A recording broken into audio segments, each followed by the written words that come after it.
Assalamualaikum warahmatullahi wabarakatuh. Alhamdulillah, segala puji bagi Allah atas segala rahmat dan kasih sayangnya, sehingga kita masih diberikan kesehatan iman dan Islam. Tidak lupa pula kita selalu bersolawat kepada baginda Nabi Muhammad sallallahu alaihi wasallam dengan mengucapkan Allahumma salli ala Sayyidina Muhammad wa ala ali Sayyidina Muhammad. Pendengar channel Ruang Dakwah yang kami muliakan, kami doakan mudah-mudahan Allah berikan kepada kita semua kemudahan dalam segala urusan, diberikan kesehatan rohani dan jasmani, serta keberkahan dunia dan akhirat. Amin ya rabbal alamin. Sahabat beriman yang dirahmati Allah, azan adalah pertanda masuknya waktu solat dan merupakan panggilan bagi umat Islam untuk melaksanakan ibadah solat.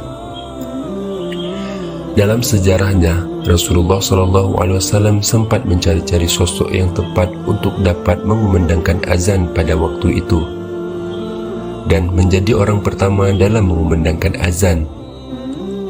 Lantas mengapa Rasulullah SAW mencari sosok untuk mengemban tugas sebagai muazzin?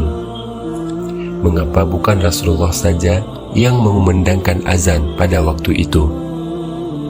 Apakah Rasulullah SAW pernah mengumandangkan azan? Dan apakah yang terjadi andai kata Rasulullah SAW yang mengumandangkan azan? Ini menjadi pertanyaan yang menarik untuk kita simak. Sahabat beriman yang dirahmati Allah, mari kita tonton video ini hingga selesai supaya tidak menyesatkan. Sahabat beriman yang dirahmati Allah, adapun Rasulullah SAW pernah merasakan kebingungan mencari sosok yang akan mengumandangkan azan.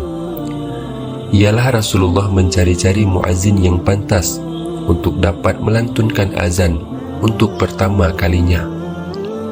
Di dalam sejarah, azan hingga sosok yang menjadi muazzin pertama dijelaskan dalam sebuah hadis yang diriwayatkan oleh Imam Muslim. Suatu waktu ketika kaum muslimin tiba di Madinah, mereka berkumpul sembari menunggu waktu sholat. Namun tidak seorang pun di antara mereka yang bisa memberitahukan bahwa waktu sholat telah masuk. Sehingga pada suatu hari mereka bermusyawarah untuk membahas persoalan tersebut. Sebagian sahabat mengusulkan agar menggunakan lonceng sebagaimana yang digunakan oleh orang-orang Nasrani. Sebagian yang lain dengan tanduk sebagaimana yang digunakan oleh orang-orang Yahudi dalam upacara keagamaan mereka. Namun sahabat Umar bin Khattab berkata, alangkah baiknya kalian menjadikan seseorang yang tugas untuk memanggil orang-orang sholat. Kemudian Rasulullah SAW menyetujui usulan daripada Umar dan berkata, wahai Bilal, berdirilah serta panggillah manusia untuk mendirikan sholat. Hadis riwayat Muslim. Bilal bin Rabah Al-Habashi merupakan sosok sahabat Rasulullah SAW yang turut bersama melakukan hijrah ke Madinah ketika Masjid Nabawi selesai dibangun. Rasulullah SAW yang mensyariatkan azan. Kemudian juga Rasulullah menunjuk Bilal sebagai orang yang mengumandangkan azan. Alasannya karena Bilal memiliki suara yang merdu. Lalu Bilal mengumandangkan azan, dan kemudian Bilal menjadi muazzin pertama dalam sejarah Islam. Adapun dalam beberapa riwayat dijelaskan, azan pertama kali dilafadzkan pada tahun pertama Hijriah. Sejak saat itu azan bertujuan sebagai penanda masuknya waktu sholat bagi kaum muslimin. Pada biasanya, adapun setelah Bilal mengumandangkan azan, Bilal berdiri di pintu rumah Rasulullah SAW seraya berseru, hayya ala salat, hayya ala salat. Lalu ketika Rasulullah SAW keluar dari rumah dan Bilal melihat Rasulullah, Bilal segera melantunkan iqamat. sahabat beriman yang dirahmati Allah. Kemudian ketika Rasulullah SAW menaklukkan kota Mekah, Rasulullah berjalan depan pasukan muslim bersama Bilal. Saat masuk ke Ka'bah, Rasulullah hanya ditemani oleh 3 orang sahabat, yaitu Utsman bin Talha, Usamah bin Zaid, dan Bilal bin Rabah. Salat zuhur pun tiba, ribuan orang berkumpul di sekitar Rasulullah SAW dan termasuk orang-orang kafir Quraisy yang baru masuk Islam pada saat itu.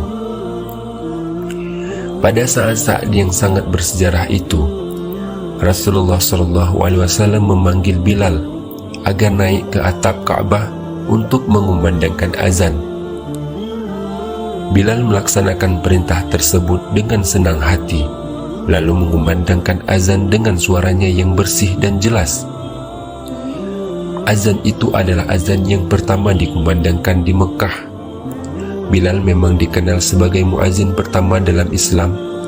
Bilal bahkan tercatat sebagai muslim pertama yang mengumandangkan azan di 2 kota suci, yakni Madinah dan Mekah. Dari sini mungkin ada yang bertanya-tanya, mengapa bukan Rasulullah SAW yang mengumandangkan azan?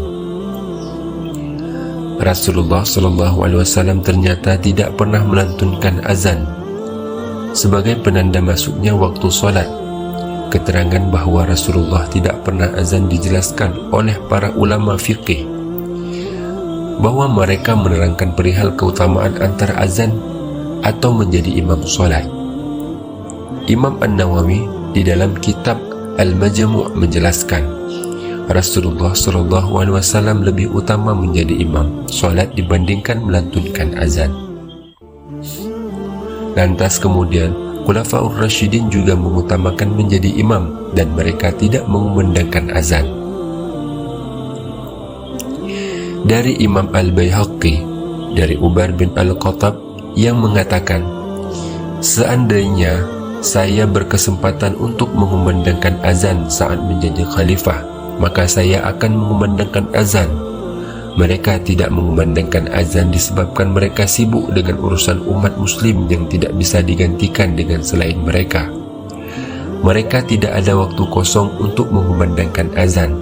Adapun menjadi imam sholat berjamaah merupakan suatu keharusan bagi mereka sebenarnya. Rasulullah SAW pernah mengumandangkan azan di telinga cucunya Hasan dan Husain saat dilahirkan. Hal ini sebagaimana diceritakan oleh Ubaidillah bin Abdul Rafiq dari bapaknya, ia berkata, saya melihat Rasulullah SAW mengazani telinganya Hasan bin Ali ketika dilahirkan oleh Fatimah, sama seperti azan untuk sholat. Hadis riwayat At-Tirmizi. Sahabat beriman yang dirahmati Allah, lantas bagaimana jika seandainya Rasulullah SAW beliau langsung yang melantunkan azan?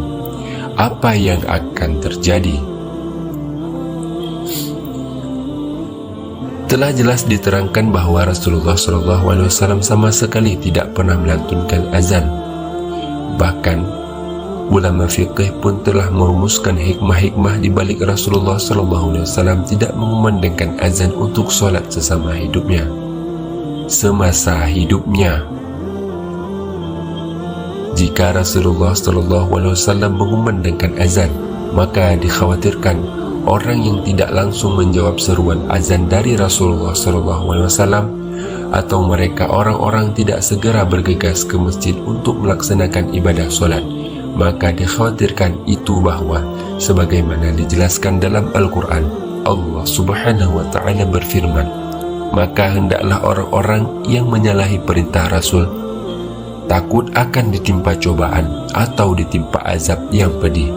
Quran Surat An-Nur ayat 63. Sahabat beriman yang dirahmati Allah,